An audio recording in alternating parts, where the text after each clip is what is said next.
बजे दे तू पहाड़ी गीत रे।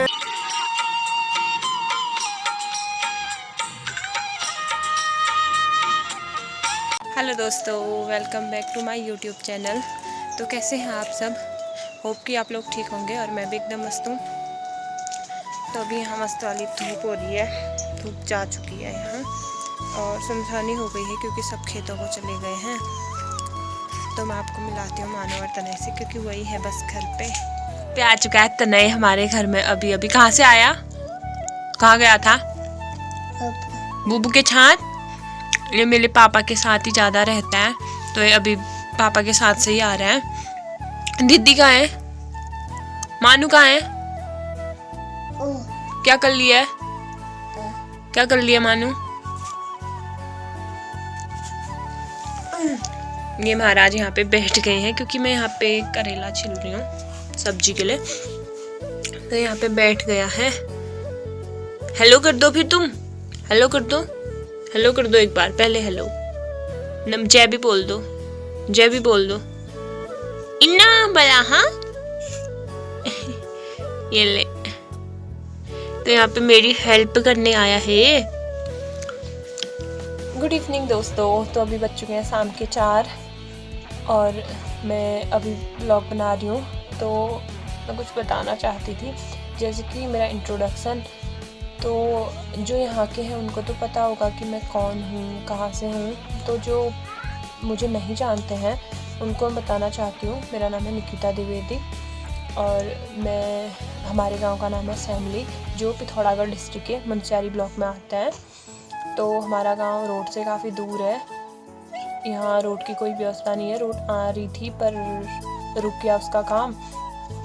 तो जो यहाँ बीमार होते हैं आदमी, उनके लिए बहुत दिक्कत होती है। डोली की व्यवस्था करनी पड़ती है और उसके लिए 4 लोग तो फिर भी चाहिए। तो और नीचे जंगल है गांव के नीचे, तो रास्ता जंगल वाला है। तो रात को दिक्कत होती है थोड़ा ऊपर नीचे आने जाने में। और मैं कॉलेज स्टूडेंट हूँ। मैं LSM पिथौरागढ़ से कॉलेज करती हूँ। तो 12th मेरा 2021 में हो गया था। और मेरी फैमिली में, मैं गांव में ही रहती हूँ ज़्यादा। तो मैं पिथौरागढ़ तो कभी कभी जाती हूँ मैं पेपरों में, या फिर जब कॉलेज जाना होता है। वैसे मैं ज़्यादा पिथौरागढ़ रहती नहीं हूँ, तो मैं गांव में ही रहती हूँ। तो मेरी फैमिली में अभी फ़िलहाल घर पे तो मम्मी पापा और दादी, मेरी अम्मा, यही रहते हैं 3 लोग। तो मुझे मिला के तो टोटल 4 लोग रहते हैं गाँव में। और मेरे 3 चाचा हैं, 3 चाचियाँ हैं और भाई बहन हैं। तो लोग कोई घर पे नहीं रहते, मतलब कोई क्विटी रहते हैं मेरे एक चाचा, और भाई पिथौरागढ़ में पढ़ते हैं, और एक चाचा मेरे हल्द्वानी रहते हैं, और एक वहाँ हरिद्वार में रहते हैं, और भैया मेरा देहरादून में पढ़ता है मौसी के साथ। तो घर पे हम फिलहाल 4 ही लोग रहते हैं। तो हमारा गांव काफ़ी बड़ा है, तो नहीं बोल सकते हैं क्योंकि अब यहाँ एक अच्छे स्कूल की व्यवस्था न होने के कारण और रोड की व्यवस्था न होने के कारण सब बाहर को पलायन कर चुके हैं। सब बाहर को ही जा रहे हैं, और कुछ भी नहीं तो बच्चों की सुविधा के लिए, बच्चों को पढ़ाने के लिए। तो यहाँ अब कम ही रहते हैं, ज़्यादा तो नहीं, मतलब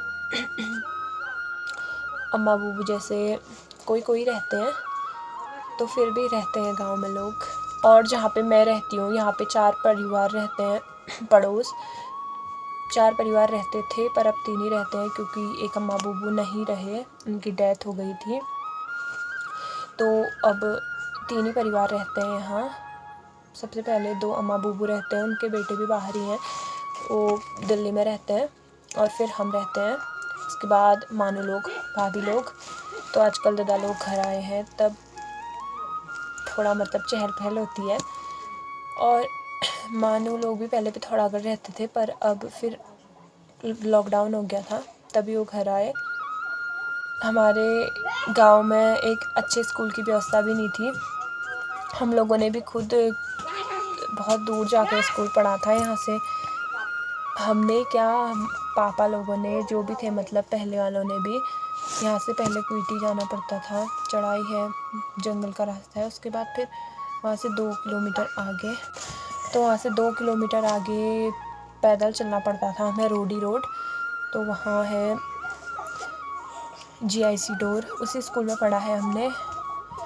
और उससे पहले विवेकानंद में पढ़ा था, पर फिर बंद हो गया था, वो 8 तक ही था, तो फिर GIC डोर ही पढ़ा। और यहाँ स्कूल के लिए अभी भी बच्चे वहीं जाते हैं, फूली, यहाँ से दूर। तो सुबह शाम थक जाते हैं बेचारे। और वैसे पहाड़ों में काफ़ी अच्छा होता है, मौसम सही होता है।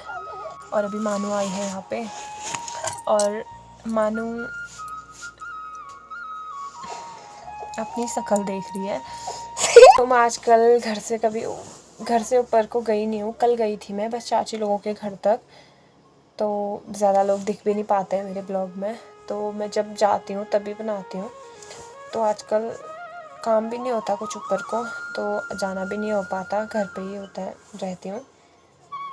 तब मैं आजकल थोड़ा ग्रामवासियों को नहीं दिखा पाती, पर मैं कोशिश करती हूँ दिखाने की। हमारे गांव में मेहता लोग भी रहते हैं और द्विवेदी भी रहते हैं और भी रहते हैं, तो फिर भी पूरा गांव एक परिवार की तरह होता है। तो गांव पहाड़ों में कोई भी दिक्कत हो, सब एक दूसरे की हेल्प करते हैं। तो ये नेचर बहुत अच्छा होता है पहाड़ के लोगों का, क्योंकि शहरों में तो ऐसा नहीं हो पाता है, कोई कहीं का होता है, कोई कहीं का होता है। तो पहाड़ का जीवन कुछ अलग ही होता है, यहाँ की लाइफ बहुत अच्छी होती है। और मैं क्या बताऊँ, मुझे कुछ समझ नहीं आ रहा। तो आज का ब्लॉग यहीं पे एंड करते हैं। अब मिलेंगे नए ब्लॉग में नए दिन के साथ। और मेरा ब्लॉग अच्छा लगे तो इसे like, comment, share and subscribe कर दीजिएगा। अब मिलते हैं एक नए ब्लॉग में, तब तक स्वस्थ रहो, मस्त रहो, बाय।